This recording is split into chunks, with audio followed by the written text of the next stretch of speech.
করেছে। সমস্ত নবী রাসূল তার উম্মতকে বলেছে দাজ্জালের ফিতনা নামক একটা ফিতনা দুনিয়ার জমিনে আসবে। এত বড় ফিতনা দুনিয়ার জমিনে আর কখনো মানুষ দেখতে পাবে না। এত বড় ফিতনা মানুষগুলোকে বেঈমান বানিয়ে ফেলবে মুহূর্তের মধ্যেই। আল্লাহ তাকে কিছু অলৌকিক ক্ষমতা দিবেন, আল্লাহ পাক তাকে কিছু অলৌকিক ক্ষমতা দিবেন ঈমানদারদেরকে যাচাই করার জন্য। তখন এই দাজ্জাল এসে দুনিয়ার জমিনে তার অনুসারী আর অনুগামী করবেন মানুষগুলোকে, বিভিন্ন ক্ষমতা আল্লাহ তাকে দেখাবেন। ওই ক্ষমতাগুলো মানুষগুলোকে দেখিয়ে দেখিয়ে সে পথভ্রষ্ট করবেন।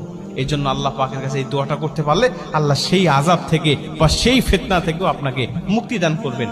দোয়াটা ছোট্ট দোয়া আমি আপনাদেরকে বলি, সেটা হলো আল্লাহুম্মা ইন্নী আউযু বিকা মিন আযাবিল কবর, আল্লাহুম্মা ইন্নী আউযু বিকা মিন আযাবি জাহান্নাম, আল্লাহুম্মা ইন্নী আউযু বিকা মিনাল মাহইয়া ওয়া মামাত, আল্লাহুম্মা ইন্নী আউযু বিকা মিন ফিতনাতি মাসিহিদ দাজ্জাল। আপনি এই দোয়াটা পাঠ করবেন, এরপরে আপনি সালাম ফিরাবেন।